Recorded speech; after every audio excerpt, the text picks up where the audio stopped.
Begone! The young space marine stared at the guard at the door, his shock evident. He was clad in formal robes instead of the usual power armor, and while he carried his bolter slung across his back, only a fool would draw it when both guards at the door stood ready with power weapons in hand. Even in his power armor, he would not have had a chance.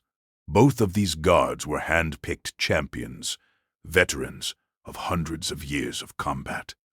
He stood well within their reach, and neither was happy to see him. I do not understand. The ultramarine, known to some as Leandros, simply stood, his jaw slack. I requested an audience. What is to understand, stripling? The guard on the left asked calmly. Chapter Master Calgar does not wish to speak with you. His exact words were, if I see him, he dies. At that, Leandros recoiled. What did you expect? The other guard asked snidely. A promotion? You betrayed your captain and your brothers to the Inquisition. You cost us, Titus.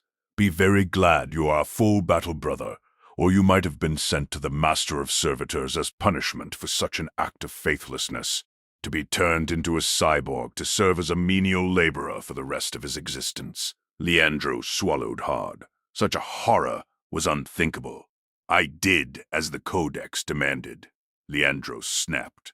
The veteran guard on the left interrupted Leandros, his voice dripping with sarcasm.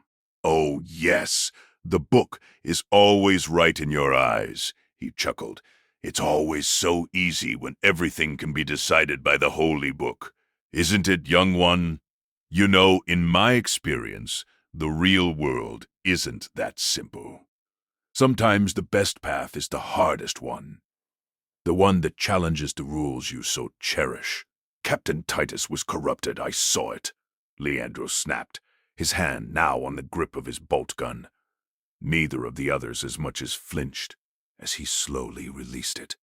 Even here, even now, he was still a battle brother, and was allowed to carry weapons. He wondered at times if it was to give others an excuse to shoot. We have seen the transcripts of what happened on Graia, the other guards said firmly. Whether you were right or not is immaterial. You chose to betray your brother captain to the Inquisition.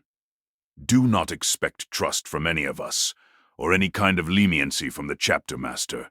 You have your orders. Begone, the guard repeated. Leandros stared at the two armored guards, and then turned and walked away.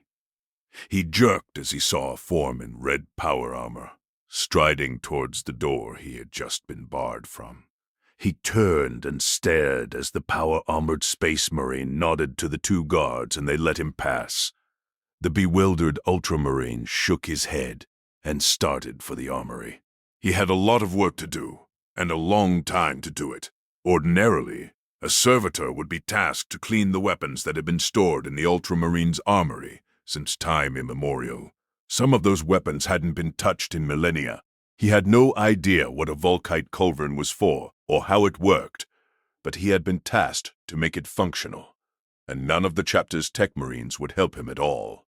That was merely the first of thousands of weapons that he had been detailed to refurbish. The list was 200 pages long. Such menial work for a space marine was demeaning in the extreme. Leandros was an ultramarine. He would obey orders no matter how they rankled. He still felt he had done the right thing, but no one else believed that. Maybe he needed time to think. He had plenty.